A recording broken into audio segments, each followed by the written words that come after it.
Le entregué a mi padrastro el regalo perfecto para el Día del Padre y después observé con cómo su rostro cambió. Yo tenía 11 años cuando mi madre se casó con Richard. Mi padre, Michael, había fallecido 13 meses antes, víctima de una enfermedad devastadora. Un día dijo que tenía un mareo extraño, y 86 días después yo estaba frente a su tumba, con un traje negro que aún conservaba las etiquetas. Mamá esperó exactamente un año antes de traer a Richard a casa.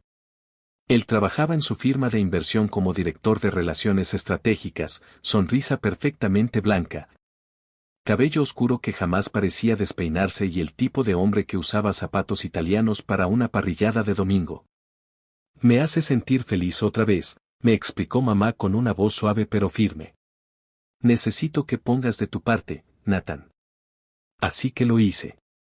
Ayudé a Richard a mudarse, cargando cajas llenas de sus trajes de diseñador hacia el armario donde antes guardábamos herramientas del jardín de papá. Asentí con educación cuando reorganizó la casa, reemplazando nuestras fotos familiares por arte moderno y minimalista. Incluso sonreí cuando convirtió el taller de mi padre en una sala de meditación porque, según él, las reparaciones caseras eran demasiado ordinarias. Durante 3 años interpreté el papel del hijastro perfecto.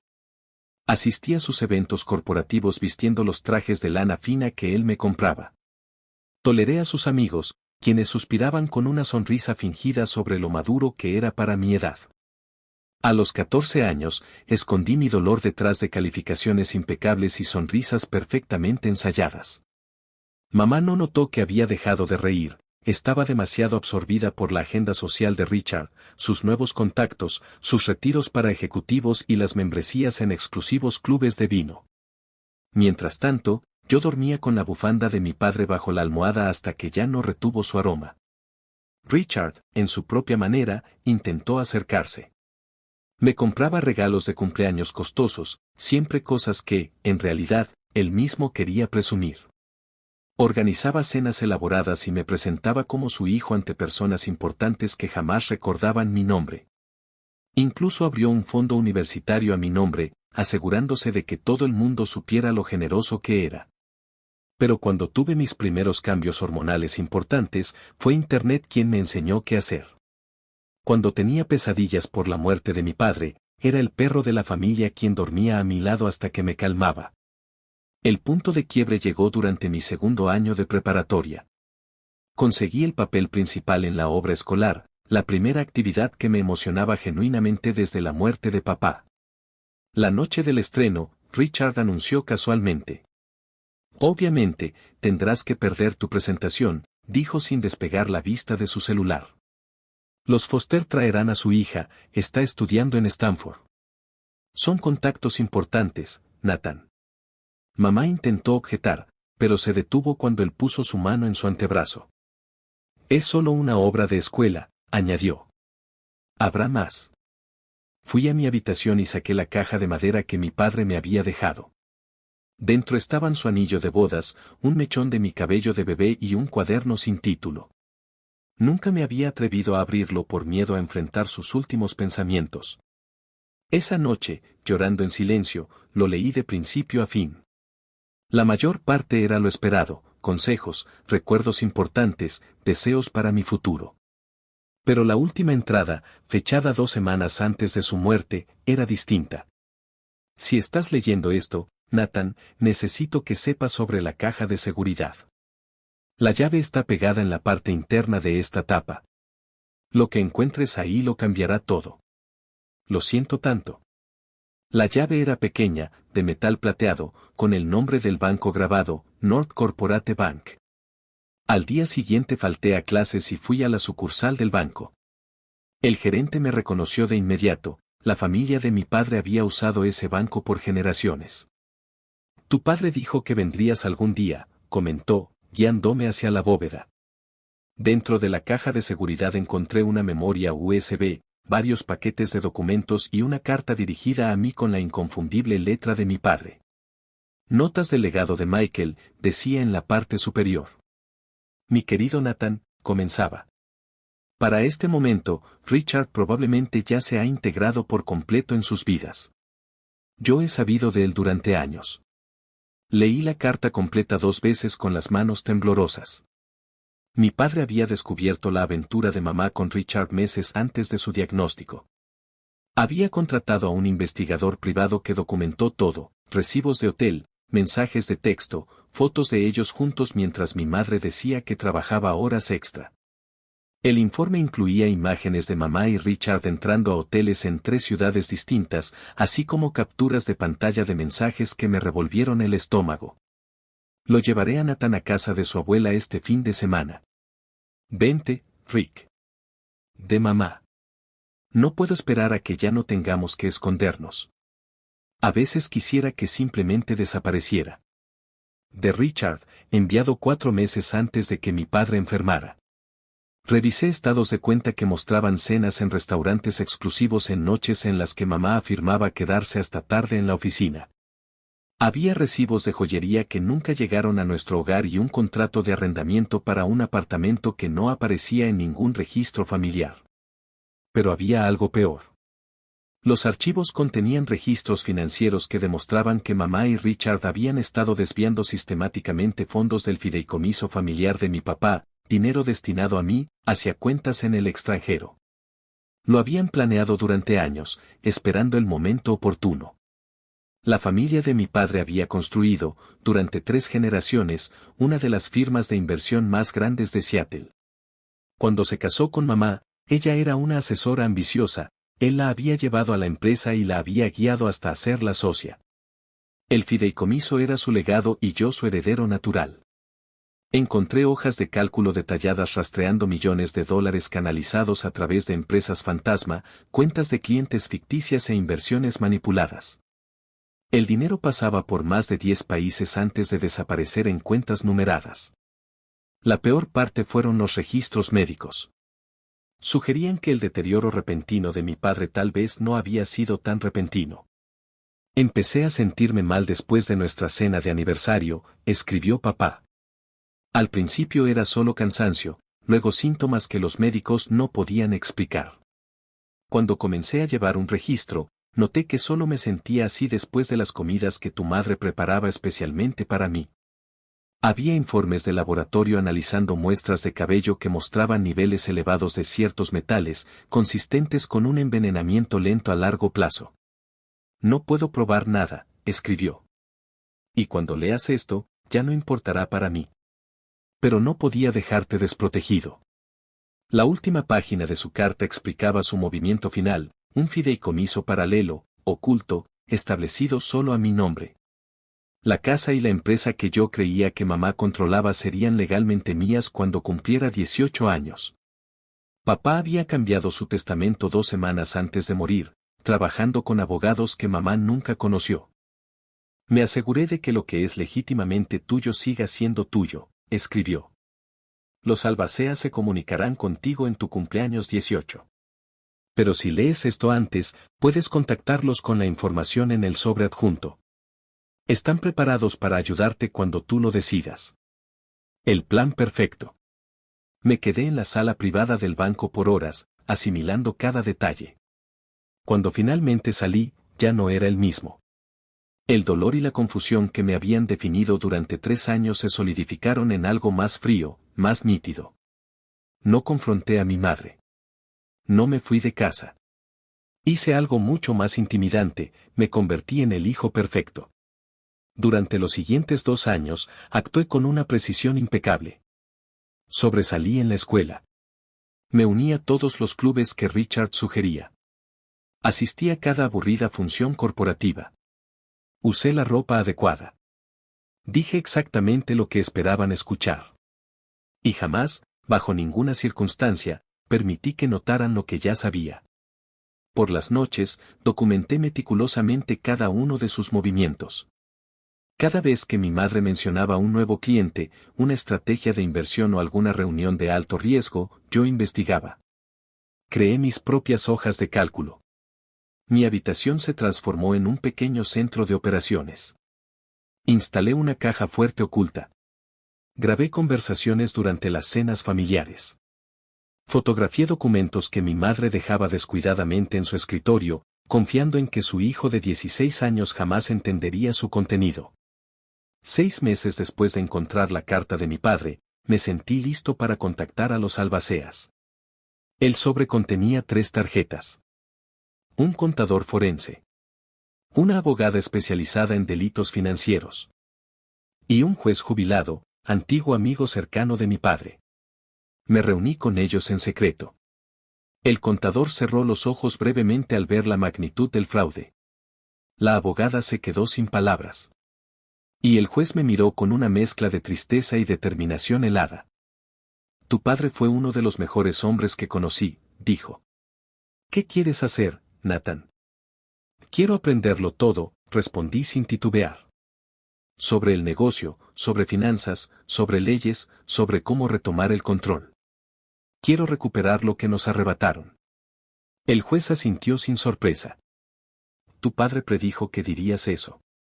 Dejó instrucciones específicas para nosotros si elegías este camino. Durante los siguientes 18 meses viví una doble vida. En casa y en la escuela, era el hijo perfecto del que Richard presumía orgulloso. Pero 3 noches a la semana me escabullía a los grupos de estudio y voluntariados, que en realidad eran sesiones intensivas con mi equipo secreto. Aprendí a leer estados financieros, detectar fraudes, reconstruir flujos ilegales de capital y dominar el marco legal que me permitiría tomar el control de la empresa familiar. Me gradué de la preparatoria a los 16, un año antes de lo previsto. Mamá y Richard estaban fascinados. Su niño prodigio ingresaría a la Pacific University con beca completa. Lo que no sabían era que llevaba 2 años tomando cursos avanzados de negocios y finanzas en línea, aprendiendo todo lo necesario sobre su firma. El verano antes de empezar la universidad, Richard anunció que quería adoptarme legalmente.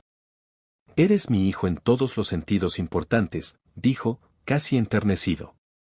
Solo falta que sea oficial. Sabía perfectamente por qué quería hacerlo. Una adopción reforzaría su acceso al negocio y su legitimidad en la estructura familiar. Sonreí y lo abracé, susurrándole que nada me haría más feliz. Y entonces llegó el Día del Padre. 2 semanas después, Richard organizó una fiesta enorme en el jardín, un brunch elegante con más de 30 de sus contactos más influyentes. El anuncio de la adopción sería el punto central del evento. Yo, mientras tanto, llevaba semanas preparando cuidadosamente mi regalo, con ayuda del equipo legal de mi padre. Documentos clasificados. Cronologías. Pruebas. Y la presentación perfecta para el hombre que había ayudado a destruir mi familia. La mañana de la fiesta encontré a Richard en su vestidor, sosteniendo 2 camisas de diseñador casi idénticas. ¿Cuál crees que va mejor para hoy?, preguntó, como si el día no fuera más que otra oportunidad para impresionar a sus invitados. La de lino azul, respondí, notando cómo inmediatamente dejaba la otra a un lado. Tengo algo especial para ti, añadí, entregándole una caja envuelta con papel metálico. Lo abriré más tarde, durante la fiesta.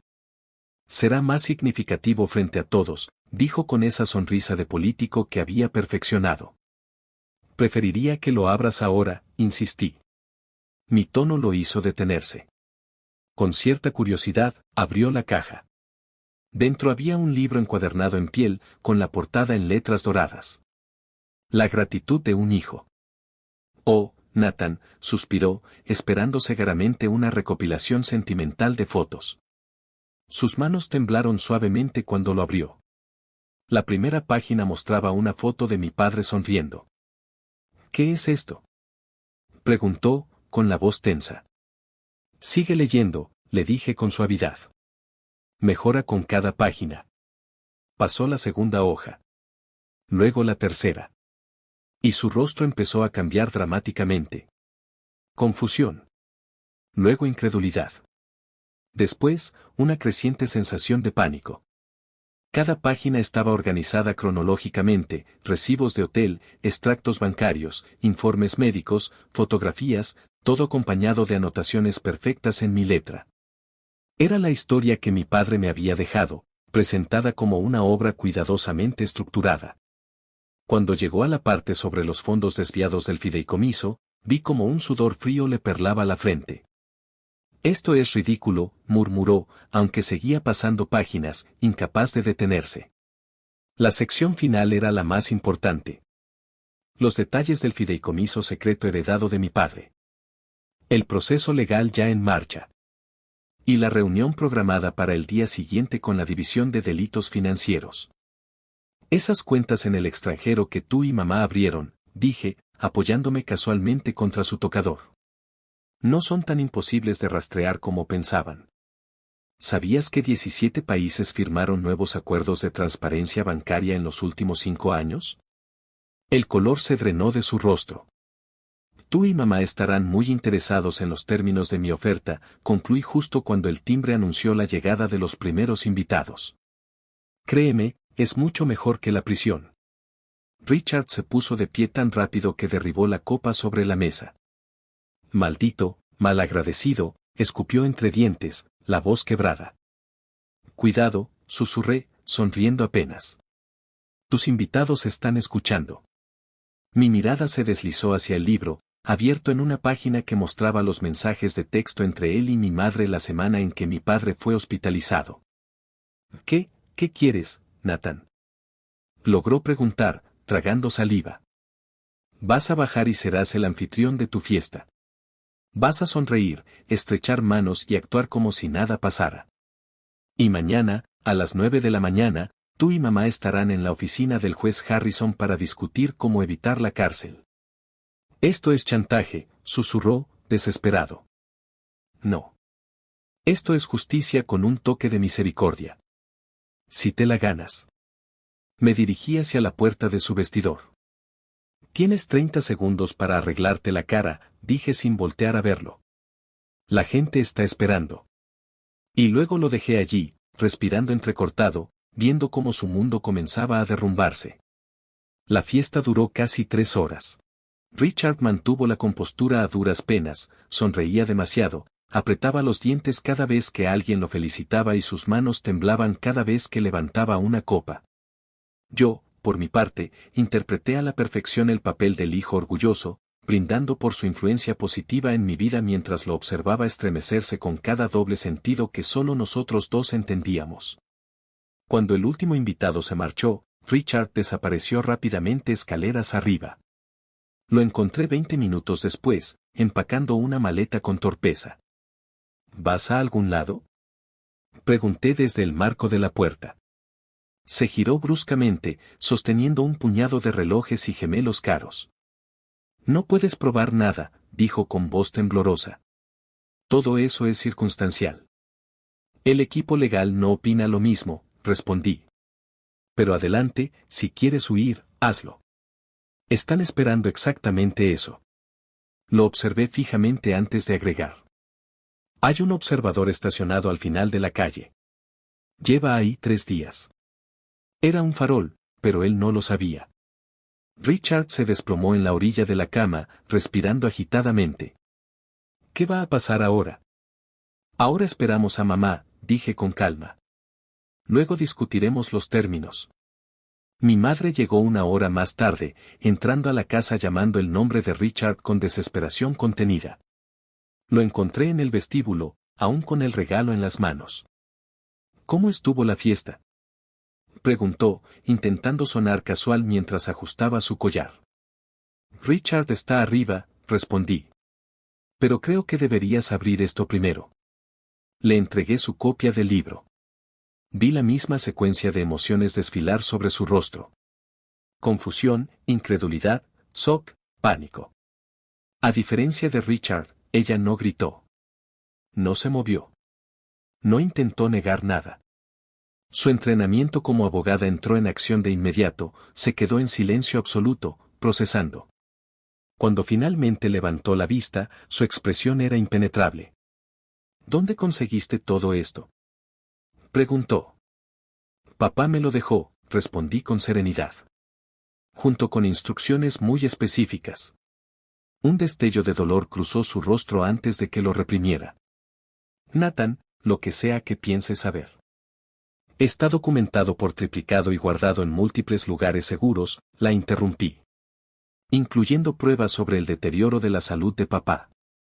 Pruebas que sugieren que tal vez no fue solo una enfermedad repentina. Su rostro perdió color. No puedes creer seriamente que yo lo envenené. No lo sé, respondí. La evidencia es inconclusa, pero lo suficientemente sólida para cierta investigación formal si decido seguirla. Ella tragó saliva con dificultad. ¿Dónde está Richard? Arriba. Empacando. Cerró el libro con un cuidado tan extremo que parecía temer que éste explotara. ¿Qué quieres? Lo mismo que le dije a él, respondí, sin levantar la voz. Mañana, a las 9 de la mañana, en la oficina del juez Harrison, discutiremos cómo pueden evitar prisión. El silencio era tan denso que parecía llenar el pasillo entero. Esto no tiene que ser así, susurró mamá casi sin aire. Podrías haber venido a mí. Como papá lo hizo contigo hace años, repliqué. ¿Y cómo acabó eso? ¿Cómo terminaban esas conversaciones? No respondió. Su teléfono vibró. Miró la pantalla. Richard había enviado solo 3 palabras. Él lo sabe todo. Sus ojos volvieron a los míos, vacíos, derrotados. Richard bajó las escaleras en ese momento, el rostro pálido como tiza. No tenías que hacerlo así, dijo, sin poder sostenerme la mirada. Podrías habernos hablado directamente. Lo intentó papá, respondí. Ustedes eligieron ignorarlo. La empresa no es solo números en una hoja de cálculo, intentó decir Richard, buscando recuperarse. Son relaciones, confianza de clientes, reputación. Si nos obligas a salir, el daño podría ser enorme. Ya está mitigado, lo interrumpí. El equipo está listo para asumir. La mayoría de ellos jamás confió plenamente en ustedes. Permanecieron por lealtad al recuerdo de mi padre, no por ustedes. Mamá le lanzó una mirada cargada de furia a Richard. Me dijiste que todos te eran leales, que apoyarían cualquier decisión que tomáramos. Mintió, le dije con total tranquilidad. Igual que mintió sobre el acuerdo prenupcial que firmaste, ese que establece que te quedas sin nada si hay infidelidad de tu parte. El rostro de mi madre palideció. ¿Qué acuerdo prenupcial? Susurró, apenas con voz. El que tengo archivado, respondí. Junto con las pruebas de tu aventura continua con Ángel, el jefe del departamento legal. ¿Pensaste que esos cargos de hotel no aparecerían en las auditorías de gastos? ¿O que las noches de trabajo no se cruzarían con ubicaciones GPS? Mamá se quedó inmóvil. Richard, en cambio, pasó de confundido a furioso en cuestión de segundos al comprender la implicación. ¿Sigues con Ángel? Le escupió. Juraste que eso había terminado. Lo está, respondió mamá, aunque sus ojos buscaron el suelo. No tiene nada que ver con esto. Nathan está manipulando todo. Manipulador es tu especialidad, aclaré. Yo prefiero los enfoques directos. Me puse en pie, ajustando el reloj que había pertenecido a mi padre. 9 de la mañana. Oficina del juez Harrison. No lleguen tarde, y no intenten salir de la ciudad. Tengo gente vigilando. Era otro farol. Pero ambos me creyeron. Los dejé en el patio, susurros llenos de reproches siguiéndome mientras entraba a la casa. Subí a mi habitación y llamé al juez Harrison para confirmar la reunión. Después envié por correo electrónico el expediente completo a los albaceas, con instrucciones estrictas. Si no me reportaba antes del mediodía del día siguiente, liberarían todo a las autoridades. Dormir fue imposible. A la mañana siguiente, la casa estaba en silencio. Me vestí con cuidado, traje sobrio, corbata discreta, el reloj de papá. Profesional. Serio. Mayor que mis años. Cuando bajé, encontré a mi madre en la isla de la cocina. Llevaba la misma ropa del día anterior. Sus ojos estaban enrojecidos. ¿Dónde está Richard? Pregunté, aunque ya intuía la respuesta. Se fue, respondió en un hilo de voz. Tomó sus relojes y su auto. Dejó el teléfono para evitar rastreo. Suspiré, sin sorpresa. Complica las cosas, pero no las cambia. Él no es la figura principal de todos modos. Mamá levantó la mirada con cansancio. Te pareces a tu padre, dijo de pronto. Cuando defendía algo importante. No supe si lo dijo como reproche, como elogio, o como ambas cosas.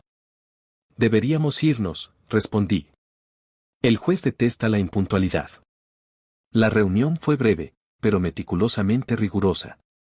Mi madre, usualmente tan firme, firmó cada documento sin resistencia. Poder notarial. Transferencia de derechos de voto. Carta de renuncia. Acuerdos de supervisión financiera. El juez Harrison la observaba con una expresión de neutralidad calculada, aunque sus ojos hablaban más fuerte. Entiende que estos términos dependen de su total cooperación, advirtió. Cualquier intento de ocultar activos o interferir activará las denuncias penales ya preparadas. Mamá solo asintió. El juez deslizó un último documento. Esto estipula que no contactará directamente a Nathan hasta que cumpla 18 años. Toda comunicación deberá pasar por mi oficina o la de los albaceas. Mamá levantó la cabeza bruscamente. ¿Qué? Es mi hijo. No tiene que firmarlo, dije con calma. Pero si no lo hace, presento las pruebas médicas.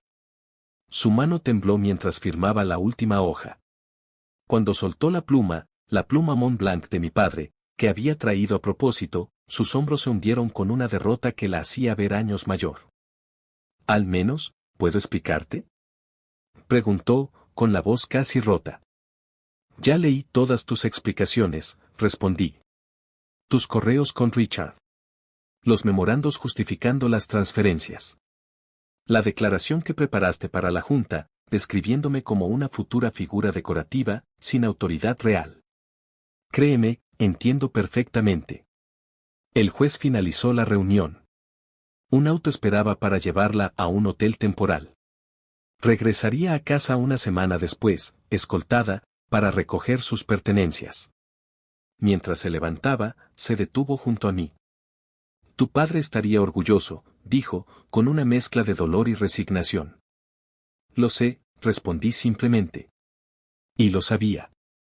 2 meses después, me senté a la cabecera de la mesa de conferencias en lo que antes había sido la oficina de mi madre.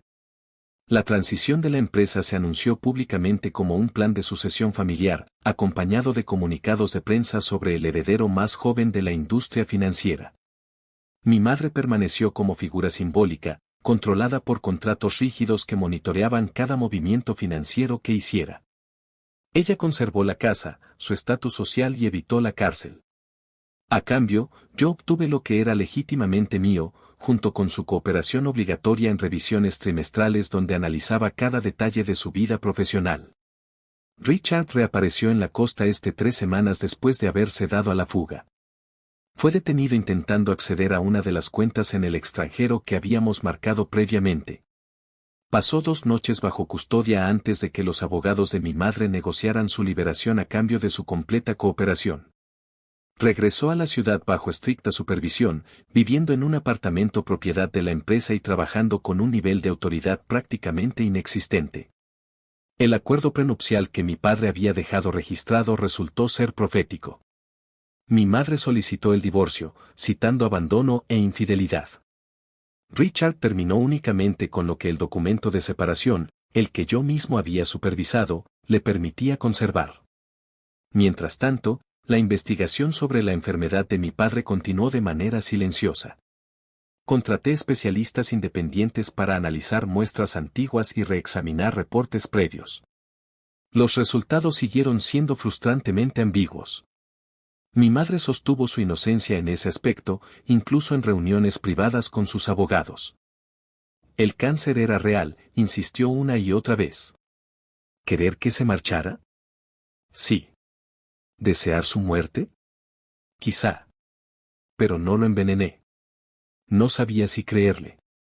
Una parte de mí necesitaba que fuera un monstruo completo, para así justificar plenamente cada uno de mis actos.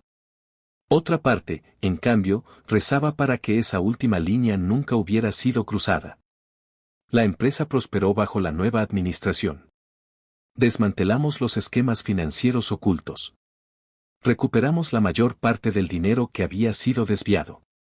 Pospuse mi ingreso universitario por un año y me dediqué completamente a consolidar la firma. La experiencia real en la empresa valía más que cualquier curso. 6 meses después de tomar el control, vendí la casa familiar. Ya no se sentía como un hogar, era un museo de traiciones. Me mudé a un apartamento cerca de la oficina, sencillo pero mío. La semana pasada visité la tumba de mi padre por primera vez desde que leí su carta. Hice lo que me pediste, dije, colocando flores silvestres sobre la piedra. La empresa está a salvo. Tu legado también. Cuando me giré para irme, vi una figura familiar a la distancia. Mi madre. Sostenía un pequeño ramo de flores. Nuestras miradas se encontraron entre las lápidas. No se acercó. Solo inclinó la cabeza una vez, en un gesto que no supe si era disculpa, reconocimiento o rendición. Luego se marchó en silencio. Algunas lecciones tardan años en mostrarse. Algunos regalos siguen teniendo efecto mucho después de ser abiertos.